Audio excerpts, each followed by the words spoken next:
Ndabasuhuje nimugire amahoro y'Imana. Nge mwumva nta wundi ni Imana irumva Dieudonné. Uyu munsi wa none tugiye kurebera hamwe impfu z'abigishwa ba Yesu Kristo n'ibihugu bagiye bicirwamo. Mbibutse ko bose bapfuye bazira guhamya no kwamamaza ubutumwa bwiza bwa Yesu Kristo. Reka duhere ku witwaga Petero. Petero yabambwe ku musaraba acuritswe mu gihugu cya Roma. Uwa kabiri ari we Andereya yabambwe ku musaraba ufite ishusho ya X cyangwa X mu gihugu cy'Ubugiriki. Uwa gatatu Yakobo mwene Zebedeyo. Uyu yaciwe umutwe n'umwami Herode i Yerusalemu nk'uko tubisoma muri Bibiliya mu gitabo cy'ibyakozwe n'intumwa igice cya 12. Uwa kane witwa Yohana niwe mwigishwa wa Yesu Kristo wenyine wapfuye urupfu rusanzwe utarishwe, yapfuye urw'ikirago. Nyuma y'igihe kirekire yarajyanwe ku kirwa cy'Ipatimosi. Iyo tugiye mu bitabo by'amateka dusanga ko umwami witwa Kayizari Domisiyano wasimbuye uwitwaga Titusi ari we waje kumujyana ku kirwa cy'Ipatimosi amuhora kuvuga ubutumwa bwiza bwa Yesu Kristo. Nyuma y'uko uyu mwami apfuye, Yohana yaje kuva ku kirwa cy'Ipatimosi aho yaje gupfira muri Efeso. Uyu munsi tuvugana ni mu gihugu cya Turikiya. Uwa gatanu witwaga Filipo nawe yishwe abambwe ku musaraba aho bita Hierapolis, hari muri Efeso.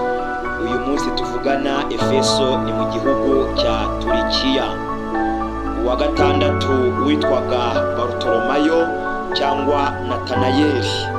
Uyu nguyu niwe mbona ko ashobora kuba yarishwe urupfu rurushaho kuba rubi gusumba iz'abandi bapfuye. Uyu nguyu iyo tugiye mu bitabo by'amateka y'itorero dusanga yarakuweho uruhu ari muzima, bamwomoyeho uruhu cyangwa mu yandi magambo bamushishuyeho uruhu ari muzima. Si ibyo byonyine, bakimara kumushishuraho uruhu bamuciye umutwe. Ibyo byabereye mu gihugu cyitwaga Armenia. Uwa karindwi witwaga Toma cyangwa Didumo. Uyu nguyu yishwe atewe amacumu mu gihugu cy'Ubuhindi. Uyu munsi tuvugana umusozi yiciweho mu gihugu cy'Ubuhindi, umusozi witwa Meirapore. Uyu munsi tuvugana ugiye mu Buhindi wawusangayo, bawise Se Toma kubera ko hapfiriyeho uyu mukozi w'Imana wahowe kwamamaza inkuru nziza y'agakiza gaheshwa no kwizera Yesu Kristo. Uwa munani witwaga Matayo cyangwa se Lewi Matayo. Uyu nguyu yicishijwe inkota mu gihugu cya Ethiopia, ni ukuvuga ngo ni hano mu ihembe rya Afurika. Uwa cyenda witwaga Yakobo mwene Arufayo yicishijwe amabuye, ni ukuvuga ngo yatewe amabuye kugeza aho apfuye. Ibi byabereye i Yerusalemu. Uwa cumi witwaga Yuda Tadeyo. Uyu nguyu yicishijwe imyambi bakoresheje imiheto. Iyo tugiye mu mateka dusanga ko yari mu gihugu Peresiya. Bazana abagabo bari barize ibintu bijyanye no kurashisha imyambi bakoresheje imiheto, nibo bakoresheje bamwica. Muri make yishwe n'imyambi irashishijwe imiheto. Uwa 11 witwaga Simoni Zelote twagerageje gukora ubucukumbuzi tubona neza neza amakuru avuga urupfu yapfuye, kuko abanditsi babivuzeho mu buryo bwinshi butandukanye. Turakomeza tumwigeho, tuzababwira icyemejwe n'abahanga benshi, ahari nicyo twazemeza ko aricyo cyamwishe, ariko nawe icyo duhamya tudashidikanya ni uko yapfuye ahorwa Imana mu gihugu cyitwa Peresiya cyangwa Ubuperesi. Uwa 12 ariwe witwa Matiyasi. Murabyibuka iyo dusomye mu gitabo cy'Ibyakozwe n'Intumwa igice cya mbere, dusanga ko abigishwa ba Yesu Kristo bari barasigaye uko ari 11. Ndavuga Petero, Andereya, Yakobo mwene Zebedeyo, Yohana, Filipo, Barutolomayo cyangwa Natanayeli, Tomasi, Matayo, Yakobo mwene Alufayo, Yuda Tadeyo, Simoni Zeloti. Baje gukora inama bakoresha ubufindo kugira ngo barebe uwasimbura Yuda wari warimanitse nyuma y'uko yari amaze kugambanira umwana w'Imana Yesu Kristo. Ubufindo rero bwaje gufata uwitwaga Matiyasi.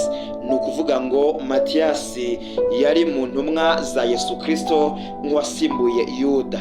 Nagerageje gucukumbura mu bitabo by'amateka y'itorero, nsanga abanditsi benshi barahurije ko yaba yarishwe atewe amabuye i Yerusalemu. Si ibyo byonyine ngo bamuteye amabuye, ahubwo bamuca n'umutwe, bibera i Yerusalemu mu gihugu cya Isirayeli. Ngayo nguko izo nizo mfu z'abigishwa ba Yesu Kristo. Aba bagabo bose bagiye bapfa, ntabwo bapfuye bazira inkuru bumvishe, oya, ahubwo bapfuye bazira ibyo babonye n'amaso yabo, ibyo bumvishe n'amatwi yabo. Babishe imfumbi z'agashinyaguro, babishe urubozo, icyo twita tucari, barakubiswe, baragambaniwe. Icyo mbashimira ko babayeho intwari, nta n'umwe muri bo wigeze yisubiraho, kuko iyo tugiye mu mateka dusanga ko bose bagiye babica babanje babateguza, ndetse n'amasegonda makeya mbere y'uko babica barababazaga ngo mbese urahitamo kwihakana Yesu ubeho cyangwa urakomeza kumwemera tukwice. Nta n'umwe muri bo wigeze ajijinganya, wenda ngo ahari ashake no kugaragaza ikimenyetso cyo kwerekana ko yakihakana Yesu. Bapfuye nk'intwari, bari abagabo nyabagabo, nta n'umwe wavuye ku ijambo. Ibi rero byerekana ko baziraga ukuri,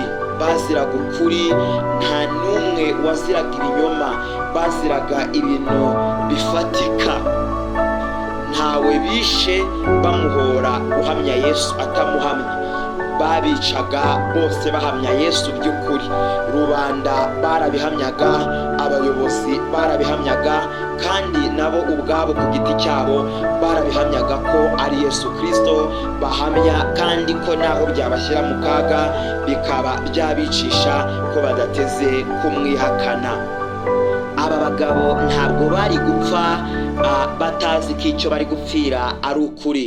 Bivuze ngo ibyo bapfuye bazira bari babizi ko atari ibinyoma, bari babizi ko ari ukuri. Niyo mpamvu babyemeje bakabihamya, bamara kubihamya bakagerekaho no kubipfira. Si ukubipfira gusa, ahubwo bakabipfira impfu z'agashinyaguro. Ngewe mu isengesho ryanjye rya buri munsi mpora nsaba Imana ngo inyuzuze imbaraga zayo za Mwuka Wera, kugira ngo mbashe kugira ubushizi bw'amanga nk'ubwa bano bagabo bagize bahamya gupfa no kuzuka bya Yesu Kristo. Uzabona ko muri iki kinyejana turimo, cyangwa muri iyi minsi ya none, abakristo bacumuzwa n'ubusa. Abakristo bihakana umwami wabo bitewe n'akantu gato cyane kababayeho. Ariko ndi kugira ngo wowe unkurikiye ushobora kuba wumva ufite ubwoba bwo guhamya Yesu Kristo mu ruhame, bitewe n'ingaruka ubona byagutera. Ariko ndagira nkubwire ngo Imana iramutse ikujuje imbaraga z'Umwuka Wera, nawe wabasha gushira amanga nk'intare, kandi nawe wazaba intwari nziza ihamya ibya Kristo. Aba bagabo urukundo bakundaga Yesu wabapfiriye ku musaraba barusinyishije amaraso yabo. Reka dusoreze ahangaha, tuzagaruka ubutaha tuvuga amateka ya buri umwe. Murakoze cyane, Imana ibahe umugisha.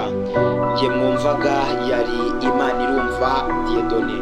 Uramutse hari igitekerezo ufite, hari inyunganizi ufite, hari ikibazo ufite, ushobora kutwandikira muri komenti cyangwa se ukaduhamagara kuri nomero yacu ariyo 079 015 69 70. Shalom shalom, turabakunda mwese.